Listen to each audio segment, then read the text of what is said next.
Brad Townsend tweeted, asked a Mavs source, how is this not tampering? The response, it is 100% a violation. Okay? So I Googled it. It's the penalty for tampering. Penalty for tampering can involve a variety of punishments, whatever the NBA deems fit. Violating teams can have their draft picks stripped away. I'd at least be going after some New York draft picks because those jobbers are likely going to be picking ahead of you in the first round. They're still probably not a playoff team. You can have the trade reversed and free agent signings voided. Now, maybe that would be petty. Maybe that would be the jerk move. But I'm Mark Cuban. I've been punished for not only tampering before, but for talking about tanking. They hit me hard for this. $500,000. And I think the Mavs entered a different kind of era as Mark Cuban's aging himself. But last year when they didn't go for the draft pick compensation for the Indiana Pacers, I think they've gone kind of soft. Maybe trying to get the deal undone or having draft picks taken away would be too tough. But you know what? Tough guys win. Tough guys are more competitive. I don't know if Mark Cuban's competitive enough about these kind of situations. And I don't think they will beyond that, because if you let Jalen Brunson go over $26 million, which is what the Knicks ended up giving him, Knicks. It tells you they don't see it as a back-breaking move. Maybe this is low on the Mavs' radar. I would look at it like they just took away our chance to win a championship. That's what they did. Our chance to win a championship is Jalen Brunson being a little bit better next year, and our front court acquisitions kind of putting us in a position where we could finish the job that we were all the way in the Western Conference Finals for. So, a lot of times tampering is minimal. It's like a social media post or something like that, but sometimes it's extreme. And I think what the Knicks did, hiring Dad and going through all of these different channels to make sure it happened, might be the most extreme form of tampering we've ever seen in the association, Brian. And if I was Mark Cuban, I'd go in front of the commissioner and say, I don't care if they hired his mom too.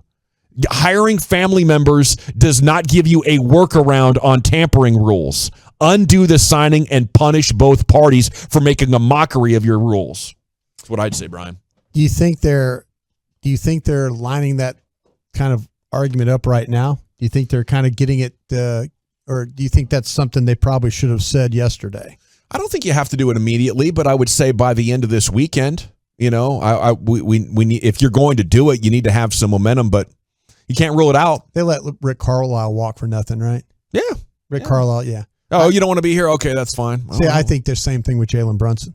Yeah. Jalen Brunson doesn't want to be here. A lot of guys didn't want to be with the Patriots. Yeah. They left as soon as they won a Super Bowl. Like, thank God I'm out of here. Yeah. God, that was no fun, and it's all about him. Yeah. Yeah. It sucks when the game can't be about the players. When coaches or front office guys make it about them, it's because they have a tremendous amount of passion and a lot of competition. And I would say if you don't have a bunch of uncomfortable people in your organization, then maybe you're not trying hard enough to win. I would like to know if there's any other case of family members going to an organization and then that being, maybe there's a case that says, that the Mavericks could cite as the one that could sway their direction. I just don't think the Mavs want to do it. Yeah, I don't know if you want to either. You might as well just, kumbaya it up. We got this big fancy TV deal. The problem in a lot of pro sports is that the thing that gets you paid is not necessarily winning.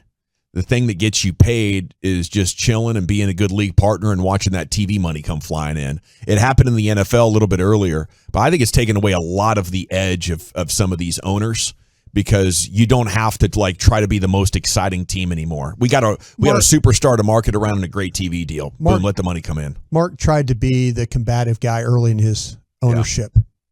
And I don't think he's interested in being the combative owner anymore. Well, I would be, especially if you look at what some of your peers in the association, the basketball players, are saying about Jalen Brunson. Tim McMahon posted these screenshots. You got Mikal Bridges. Y'all must not know how cold JB really is. LOL.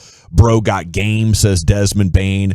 John Morant, all caps, game. I mean, I thought we got a big dose of this during the Utah series when all the superstars were reacting on social media, but these guys are reacting to fans being like, oh, it's fine, or Knicks fans saying, oh my goodness, we gave who? Almost $30 million? He's got the respect of some of the greatest defensive players and MVP candidates around this association, Brian.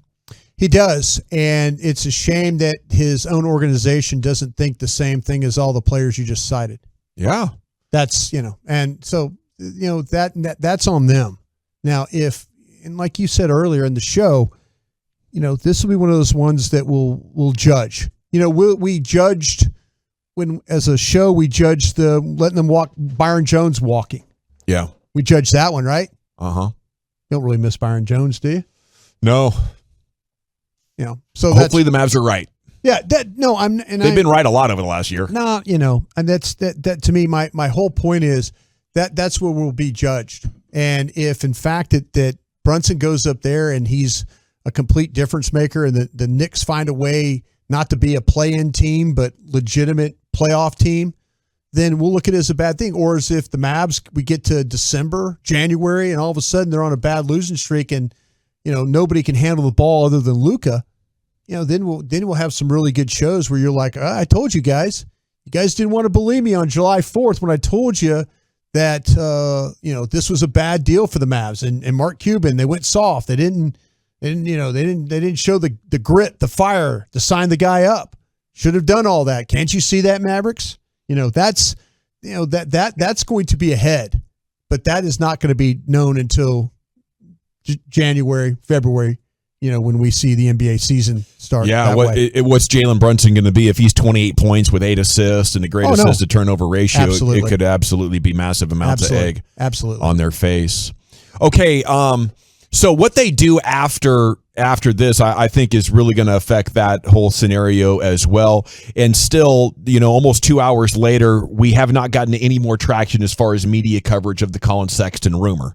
It is Amico Hoops, who's saying the Mavericks are making an aggressive run at Sexton. Another somewhat blogger dude said, they're trying to get a sign and trade done in the neighborhood of $20 million. Colin Sexton's a lot more talented than Jalen Brunson. He's full size. If he wants to lock down, defend, I think he can, because he has the side and the speed and the arm length and all that. He could be a better player for sure than Jalen Brunson. Jalen Brunson has the intangibles. He has the leadership. He has the willingness to accept a role, where Colin Sexton, I think, is a sixth man with a superstar mentality because he is so talented at scoring. But I think he would have to be more of a complimentary type of player. You've nailed the player. Yeah. And if you talk to some folks around the league, I was reaching out, the last 30 minutes or so, asking folks about him. And one of the things was, this guy said he could score, but his best role might be off the bench. He's a bucket getter. Not sure that's what he thinks he is, but he's a skilled shot maker. Yeah, he gets you buckets. Yeah. And I think his true shooting percentage is like 52%. It's right there with Jalen Brunson. Yeah. So, if you move on from Brunson and end up with Colin Sexton in a trade for like an expiring contract or something, I will worship the altar of Nico, and Mark Cuban. Line them all up. I'm preparing to worship at your altars if you can pull something like that off.